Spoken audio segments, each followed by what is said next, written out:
सिडको आणि महानगरपालिकेला एक प्रश्न मी विचारतोय, तुमच्याकडे पैशाची भीक लागली?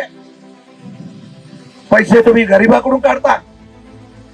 मग म्हाडाच्या नियमानुसार या नवी मुंबई परिसरामध्ये अनेक मोठे बिल्डर आहेत ज्यांना 4000 मीटरच्या वरती काय असा नियम आहे, त्यांनी बांधकाम केलं तर त्यातला 10% का 20% घरं ही गरिबांसाठी द्यायची आहे. याच महानगरपालिकेने आणि सिडकोने पत्र दिलेलं आहे. ही घरं सिडकोने काय सांगितलं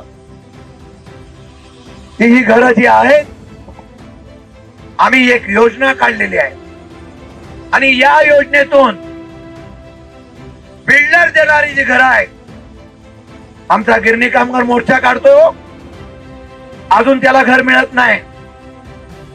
या सरकारकडे असलेली घरं हक्काची जी गरिबांना मिळणार होती, त्यांनी सांगितलं या बिल्डर कडून 10% 20% घरं घेऊ नका, आम्ही योजना आणली आहे, तुम्ही जी घरं घेताय ती घरं आम्ही ह्याच्यात बसवतो.